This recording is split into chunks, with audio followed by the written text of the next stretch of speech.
Muito bem, senhores. Boa noite, como vão? Tudo jóia? Nós estamos em 16 alunos já, 17 participantes, não é? Então vamos começar, tá bom? Olha só, qual que é a nossa paradinha aqui? Só um minuto, eu vou... Prontinho, estamos de volta, não é? E qual que é a nossa brincadeira de hoje? A gente começa a tratar os chamados vícios de consentimento em espécie, né? Então, hoje é a nossa primeira conversa sobre o erro. Muito provavelmente a gente não termina erro hoje. Eu faço questão de gastar mais tempo em erro, porque esse nosso estudo de hoje, né, vai determinar todo o nosso estudo nas próximas semanas, né? Nesta semana e na próxima, tá bom? Então, ao menos isso. Então, até a matéria da prova, né, será determinada por essa nossa conversa hoje. A gente vai fazer na prova até lesão. Então vamos fazer erro, dolo, simulação, erro, dolo, coação, estado de perigo e lesão. Tá beleza? Depois é outra coisa, não é? Mas já está lá o trabalho de vocês no grupo e a gente tem que trabalhar só esses chamados vícios de consentimento. Como é que é a nossa conversa sobre vícios de consentimento, até onde a gente chegou na aula passada? Tá? Nós falamos o seguinte: olha, o legislador atribuiu aos particulares um autêntico poder, tá? Chamado de poder negocial. Esse poder negocial é o poder de regular os atos de nossa vida privada. Tá? Então, nós estabelecemos normas de conduta para nós mesmos. Por isso que a gente falou que no negócio jurídico, até os efeitos do ato, né, tem participação da vontade dos sujeitos. Desde um negócio jurídico unilateral, como o testamento, obriga a mim, um lado só, até os negócios jurídicos bilaterais, né? E alguns gostam de dizer negócios jurídicos plurilaterais, mas na verdade não é exato isso. Mas ainda faz parte do poder negocial, né? Na convenção condominial, por exemplo, que existe lá no seu condomínio, na qual são estabelecidas multas, né, por descumprimentos de normas internas, você tem poder negocial, tá beleza? Esse poder de autorregulamentação é uma expressão do poder negocial, né? A gente tem um regulamento interno na Santa Cecília, por exemplo, né, que está feito com base nesse poder de autorregulamentação, né? Ele é atribuído àquelas pessoas, tá beleza? Muito bem. Então, o poder negocial é uma coisa bastante ampla, que me dá o poder não só de realizar os atos, mas ainda assim, ainda mais, né, de fixar também os efeitos desses atos. E quem atribui poder tem que controlar. Essa é a grande verdade. Né? Então, o legislador toma duas providências aqui para o controle desse poder. Né? Duas providências. Em primeiro lugar, ele quer proteger as próprias pessoas. Tá? Então, ele diz assim, olha, consentir validamente é mais do que só ser capaz, né? Só ser maior e capaz. Consentir validamente requer que a sua vontade seja verdadeiramente livre, né? Que ela seja bem formada.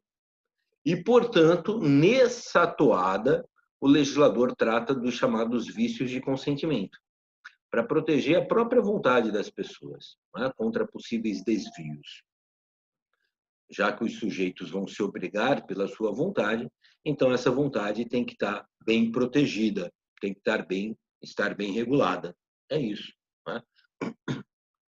Daí que nós falamos que os vícios de consentimento eles vão até a formação do negócio jurídico. Né? No máximo, eles são concomitantes com o negócio jurídico. E que eles são referidos às pessoas dentro da eficácia direta do negócio. Então, se é um negócio bilateral, são referidos aos dois sujeitos mesmo. Tá beleza? Muito bem. A segunda providência do legislador foi em termos de proteção da sociedade, né? Para evitar que as pessoas abusassem desse poder. Muito bem, eu estou atribuindo o poder negocial às pessoas, agora eu preciso impedir que elas usem esse poder de modo a fraudar a lei, a fraudar ao fisco, né? De modo a fraudar a terceiras pessoas não envolvidas na eficácia direta do negócio. Daí é que a gente falou que os vícios chamados de sociais, tá? São também vícios de vontade, né? Que eles já se referem à proteção de terceiras pessoas com relação ao negócio jurídico, ou seja, eles se situam na eficácia indireta do negócio, né? Para a proteção da sociedade, para a proteção de algum terceiro. Tá? E esses vícios sociais nós vamos falar só no quarto bimestre, tá bom? São dois, fraude contra credores e simulação. Até aqui nós fomos com os senhores. E hoje a gente precisa, então, começar a tratar sobre esse consentimento, né? Sobre esses chamados vícios de consentimento, que são possíveis defeitos no consentimento dos sujeitos, os quais têm até o condão, né, de desculpar esses sujeitos de cumprir o negócio jurídico. Como é que eu descumpro? Como é que eu desobrigo o sujeito de cumprir o negócio jurídico que ele combinou? Né? Estabelecendo a possibilidade dele anular o negócio jurídico caso tenha havido mesmo algum vício de consentimento nos termos em que a gente vai estudar hoje. Tá beleza? Então, o primeiro dos vícios de consentimento é o chamado erro. Esse que nos tomará toda a aula de hoje e uma parte da aula de amanhã. Tá certo? Essa semana, portanto. Muito bem, eu vou fazer o primeiro compartilhamento de tela com vocês para a gente dar uma olhadinha de como é que a gente sistematizou isso nesse material que foi para vocês agora há pouco, né? Eu não quis mandar o material durante o feriado e acabei me esquecendo de mandá-lo ontem, né? Pelo que eu fiz só hoje, lembrado por uma aluna. Muito bem, né? Aqui estão, vícios de vontade nos negócios jurídicos, é esse o nosso tema presente. E aí, se a gente seguir dentro dessa transparência, a gente vai encontrar que esses vícios de vontade são de dois tipos. Vícios de consentimento, né? Veja só, são determinados pela falta de correspondência entre a vontade declarada e a intenção subjetiva do agente. Então, a gente fez uma diferença para vocês entre as teorias subjetivistas ou voluntaristas e as teorias objetivistas ou declaracionistas. Vai valer o que está declarado ou vai valer o que o sujeito realmente quis lá intimamente? Nós falamos, o nosso legislador diz que vale o que está declarado. Não é? E aí ele vai fazer alguns temperamentos. O primeiro desses temperamentos é mandar interpretar a declaração, né, de modo a valorizar mais a intenção das pessoas do que a literalidade da linguagem.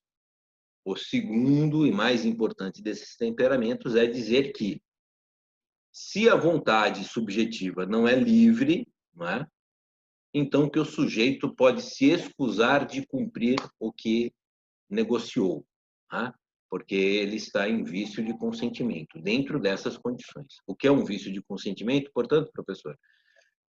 São as situações nas quais o legislador determina que o indivíduo tem a possibilidade, né, de anular o negócio, para não precisar cumpri-lo, posto que a sua vontade estava mal formada, né, ou não era livre. É isso. Tá beleza? São essas duas coisas aí. Muito bem. E ao lado desses vícios de consentimento, para o final do ano, a gente vai estudar esses vícios sociais, né?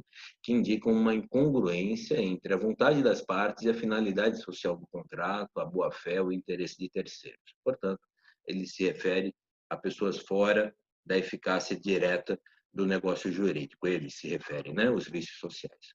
É isso. Pronto, né? Hoje, os vícios de consentimento nos levam ao erro, ao dolo, à coação, ao estado de perigo e à lesão. São esses aí os vícios de consentimento, não tem um sexto, né? E todos eles geram a anulabilidade do negócio jurídico. Na aula passada, a gente explicou a coação. Muito bem. Dito isso, né?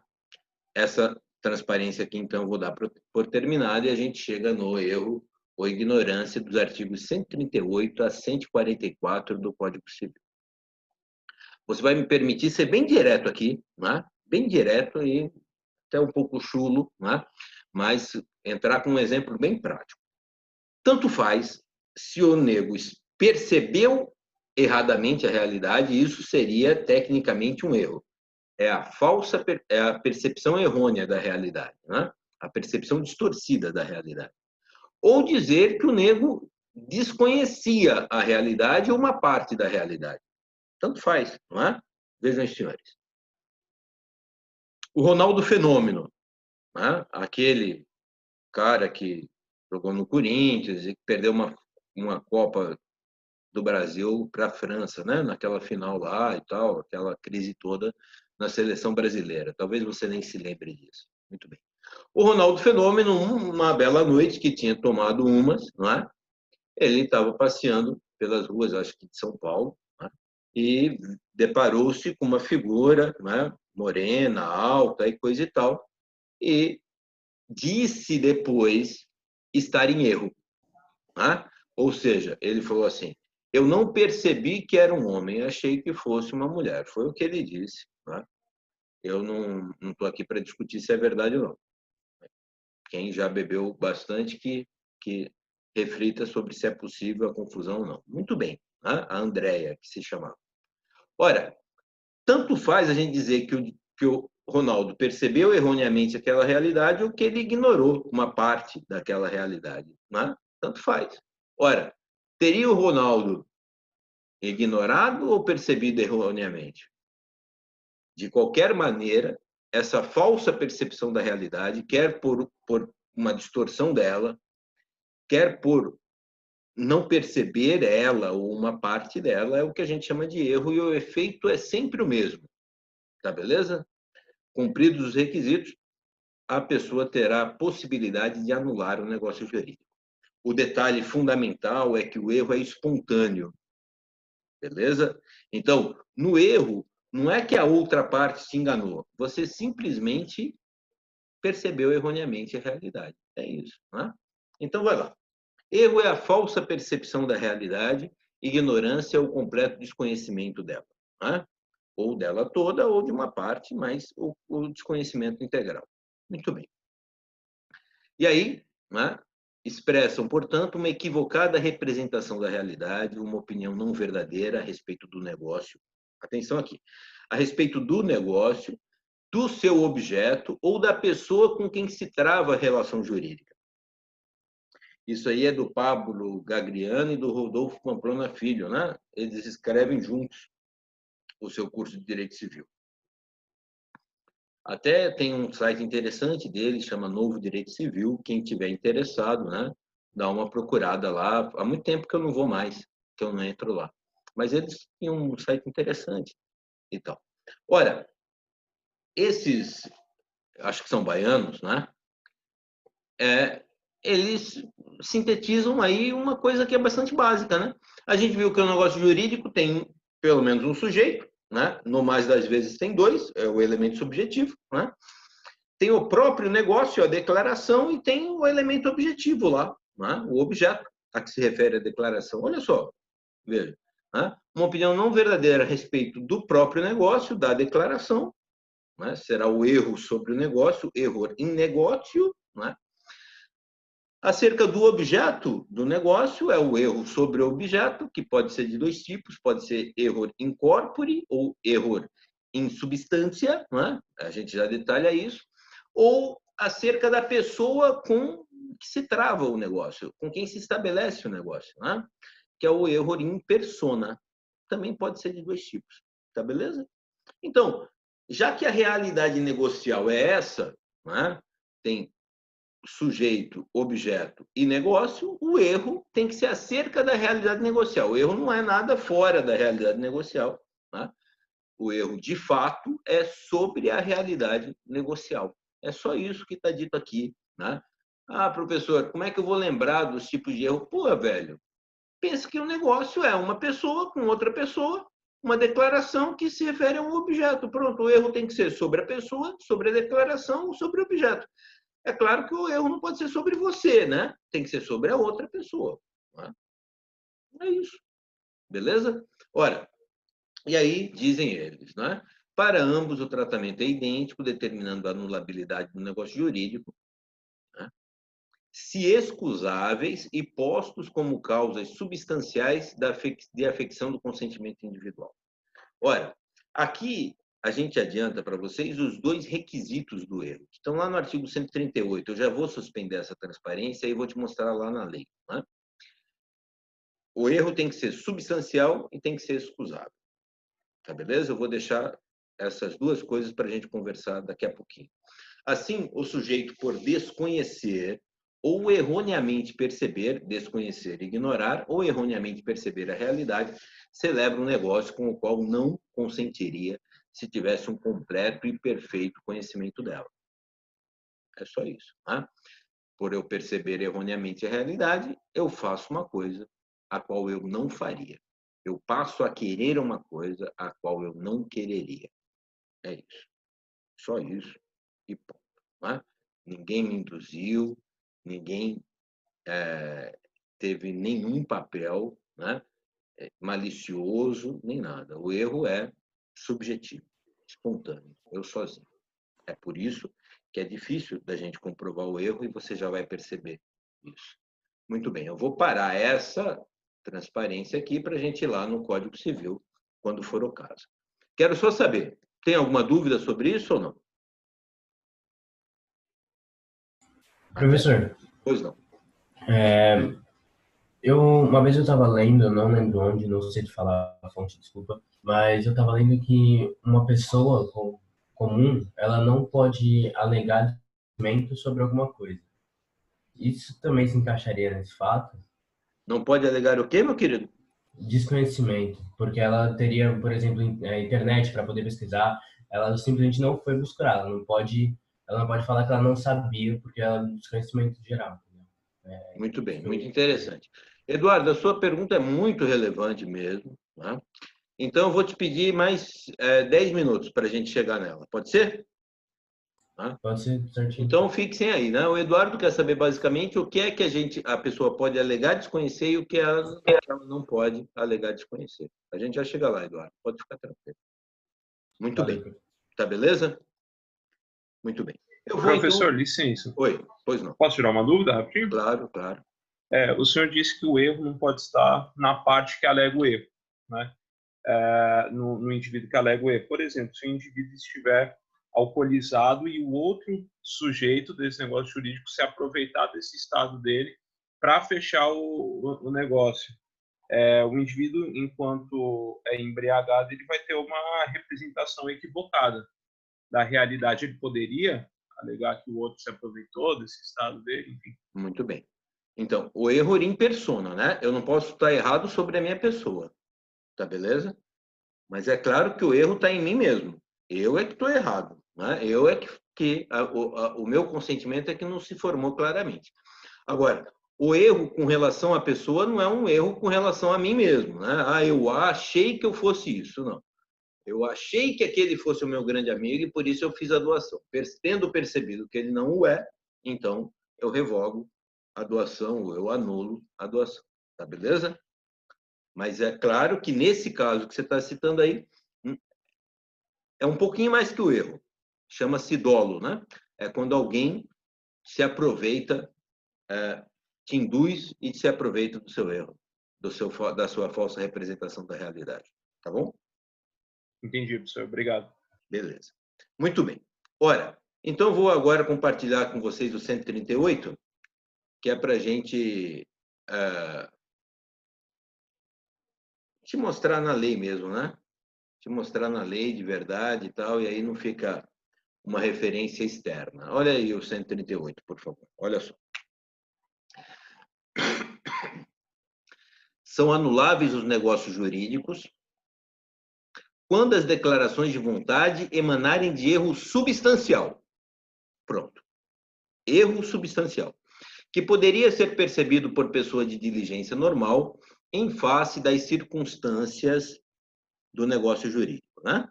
Em face das circunstâncias do negócio. Muito bem. Então, são anuláveis os negócios jurídicos que emanarem de erro substancial. Aqui é o erro substancial. Primeiro requisito. E o segundo requisito é nessa segunda parte do artigo, que poderia ser percebido por pessoa de diligência normal em face das circunstâncias do negócio. Então, primeiro a primeira parte, né? O erro substancial. É isso. Tá beleza? Muito bem. Para falar de erro substancial, é muito simples, na verdade. É o erro que é a causa do seu consentimento. Se o erro não é a causa de você querer o negócio, mas só de você aceitar uma certa circunstância, então não se trata de anular o negócio. Tá? Vamos lá, exemplificando para ficar mais fácil. Olha só. Nós falamos aos senhores, se projeta para daqui a 4 anos e meio, né? O senhor estará formando-se em direito, né? Daqui a 4 anos já. E aí o senhor pode, por exemplo, estar preocupado com o seu anel de grau, né? Hoje em dia, não. Na minha época, era uma preocupação verdadeira dos acadêmicos. Meu anel de grau e tal. E falamos aos senhores que o anel de grau do direito tem como pedra o rubi. Lembra disso? Muito bem. Dissemos aos senhores que se o seu pai fosse a uma joalheria pretendendo comprar para o senhor um anel de grau formado em direito, né? Portanto, um anel de rubi, e visse na joalheria um anel de ametista vermelha ou de quartzo vermelho, e comprasse esse anel de quartzo vermelho pensando ser um anel de rubi, então, que isso configuraria um erro capaz de anular o negócio jurídico. Olha só que interessante, senhores. O seu pai só quer comprar aquele anel porque ele é de rubi. Não adianta, porque ele acha que ele é de rubi, né? Não adianta, não serviria de esmeralda, não serviria de brilhante, não serviria de nenhuma outra pedra. Para servir ao formado em direito, como anel de grau, tem que ser de rubi. Pronto. Portanto, é o fato dele ser de rubi o que provoca, o que causa a vontade do seu pai de comprar o anel. É isso. Tá? Para ficar mais fácil de você entender. Caso o seu pai tivesse ido a uma joalheria para comprar uma gargantilha de presente de casamento para sua mãe, ou de presente de aniversário para sua mãe, não é? Então ele fala, eu quero dar uma joia de Dia das Mães para minha esposa, para não ter nenhum comprometimento com pedras, né? Eu quero dar uma joia de Dia das Mães para minha esposa. Muito bem. Pode ser uma gargantilha de esmeralda, pode ser uma gargantilha de brilhante, uma gargantilha do que seja, né? Eu nem sou tão bom em pedras assim. Não é? E é uma joia. E o que ele quer dar à sua mãe é uma joia. Então, se ele vai lá, acha uma gargantilha, a mesma situação, acha uma gargantilha de ametista vermelha ou de quartzo vermelho, para quem quiser ser mais técnico, né? E pensa ser ela de rubi, comprando-a, e presenteia sua mãe, depois descobrindo que não é rubi. Ora, não é o caso de anular o negócio jurídico. Não é o caso, porque o que ele queria era dar uma joia, e a joia está dada. Você entendeu? Então, esse aqui seria um erro acidental no negócio jurídico. No máximo, ele acarretaria no que a gente chama de correção da declaração de vontade. E a gente já chega nisso. A declaração de vontade jamais seria anulada. Ela poderia, no máximo, na melhor das hipóteses, ser corrigida. Tá beleza? O erro tem que ser, portanto, substancial. Alguns falam também de erro essencial, né? Mas o erro tem que ser substancial, ao contrário de ser acidental. Ao contrário de só condicionar alguma circunstância do negócio, por exemplo, seu pai aceitou pagar mais caro porque acreditava ser de rubi, o erro, em verdade, condiciona o próprio negócio. Aí o negócio tem que ser anulado. A primeira coisa é que ele seja substancial. Tranquilo? Muito bem. E aí a gente chega onde o primeiro colega, perdão, agora eu me passo o nome, né? Nos pergunta. Agora veja só. Que poderia ser percebido por pessoa de diligência normal. Ora, o erro no qual a pessoa está poderia ter sido percebido por uma pessoa de diligência normal. É isso, essa é a questão, né? Em face das circunstâncias do negócio. Então, veja bem, e isso é importante não só por causa do erro, é importante para você, na sua vida jurídica, na sua vida de estudos jurídicos.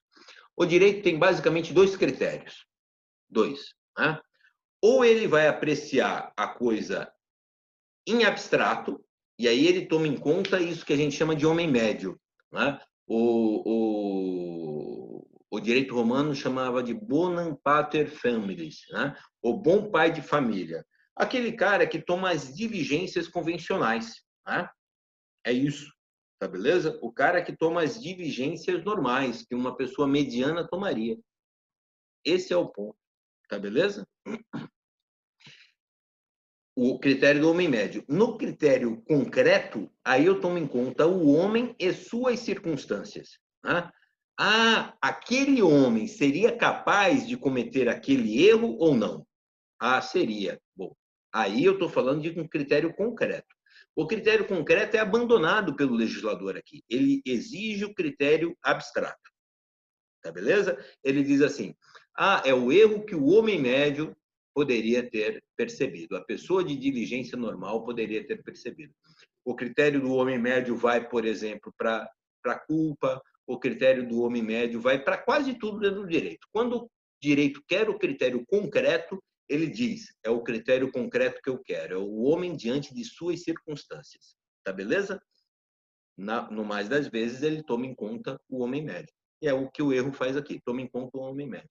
Então, deixa eu te dizer. Eu sou lá de Corumbá, Mato Grosso do Sul, nasci numa tribo indígena, não é? Com o tempo, eu ocupei lá um lotezinho de terreno, fiz um sítiozinho, comecei a criar porco, comecei a criar galinha e coisa e tal, né? Só convivia com o pessoal da minha família, e uma vez uma tia minha foi me visitar, ela tinha na bagagem dela um livro com obras de arte, com gravuras de obra de arte, e eu vi ali uma gravura da Mona Lisa, naquele livro da minha tia. Muito bem. Cresci e tal, resolvi vir fazer a minha vida aqui em São Paulo, vendi tudo, né? Vendi meus porcos, minhas galinhas, vendi tudo e vim fazer a vida aqui. Beleza. Um belo dia eu estou andando pelo centro de Santos e vejo, numa lojinha ali do centro de Santos, naquelas lojas de imóvel velho, tal, daqueles antiquários, vejo um quadro da Mona Lisa, né? Daí eu me lembro da minha tia. E digo o seguinte, falo, pô, velho, a minha tia me falou que essa Mona Lisa vale muito, né? Barbaridade. Pergunto pro cara, quanto custa? O cara fala, R$100. Eu falo assim, velho, é muito dinheiro para mim, né? É muito dinheiro. R$100 é 10 galinhas lá no meu estado. Puta, 10 galinhas, velho.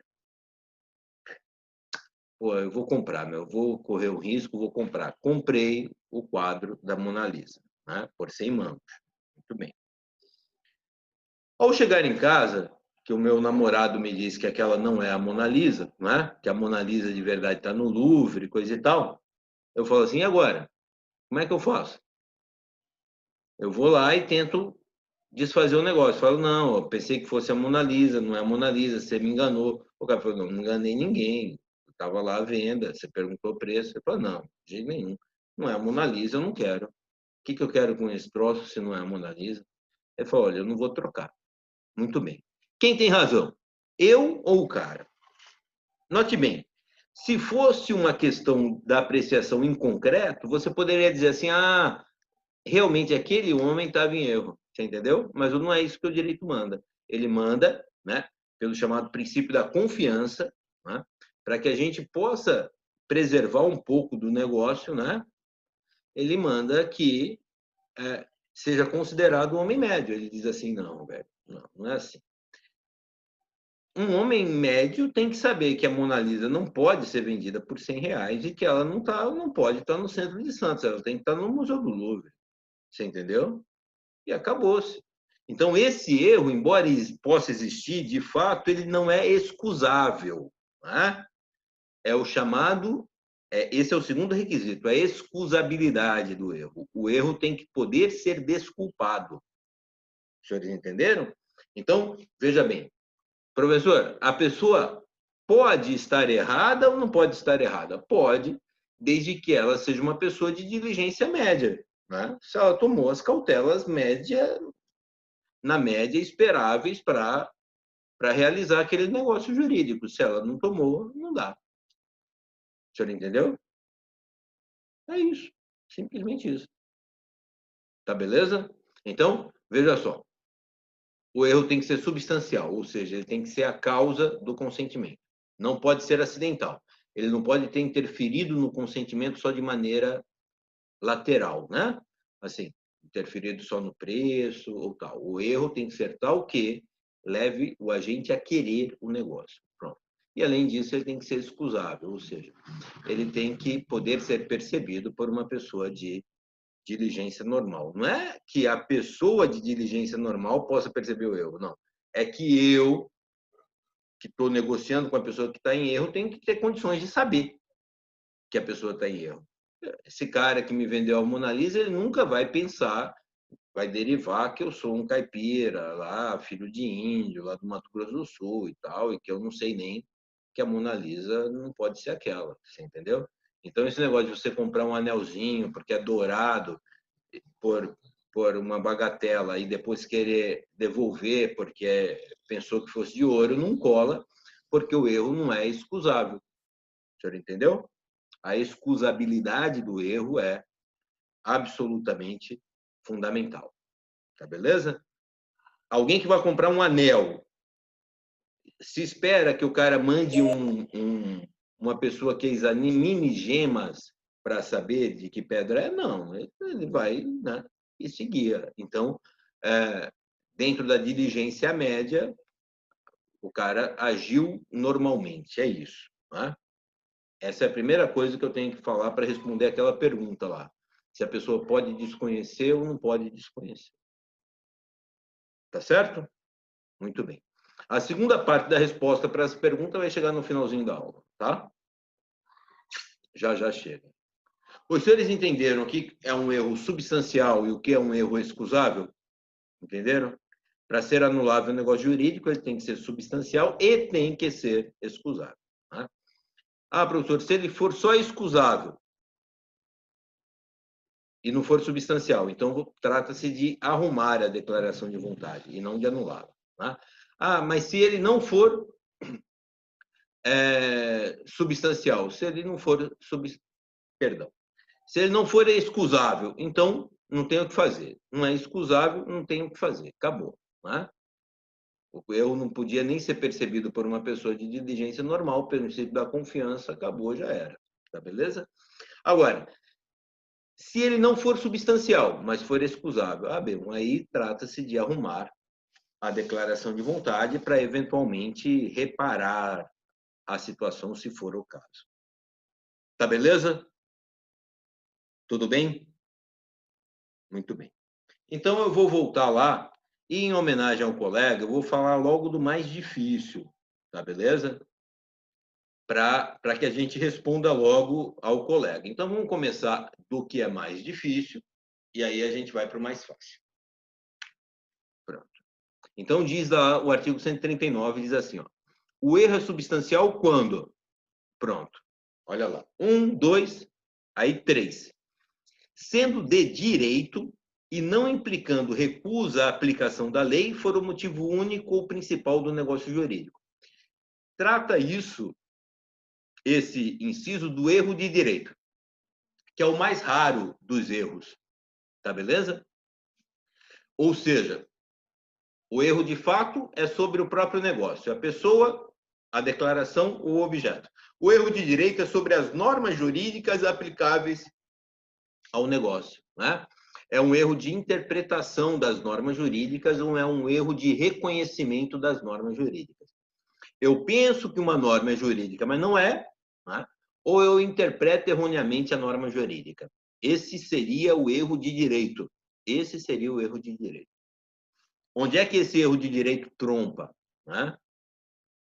Trompa aqui, olha só. Né? Vocês já ouviram falar dessa norma, chama Lei de Introdução às Normas do Direito Brasileiro. Né? Ela não é uma norma de conduta, uma norma que diga o que a gente deva ou não fazer.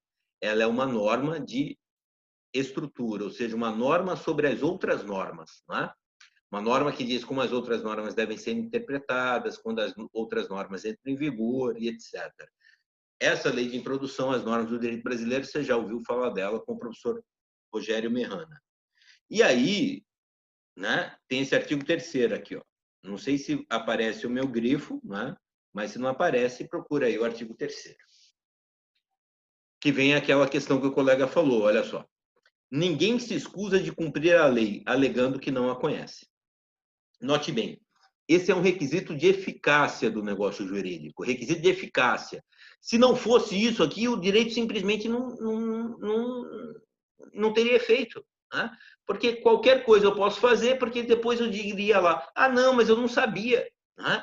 Então, não se pode imaginar um direito onde as pessoas podem alegar que desconhecem as normas, como matéria de sua defesa.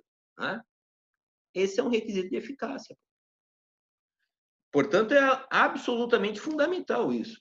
E aí que se pega. Como é que eu posso estar em erro de direito se eu sou obrigado a conhecer as normas? Lá? E aí vem essa resposta do colega. Veja só. No direito, meu irmão, eu não preciso saber. Dizer que eu conheço não é que eu realmente conheço. Dizer que eu conheço significa que eu posso conhecer, que o conhecimento está disponível para mim. Né? Então, a lei, depois de publicada, o professor Rogério deve ter falado isso para vocês, ela tem um período de vacância, né? Onde a sociedade tem que se adaptar a ela, e depois ela entra em vigor. Quando ela entra em vigor, ninguém mais pode se recusar aos deveres que a lei estabeleceu.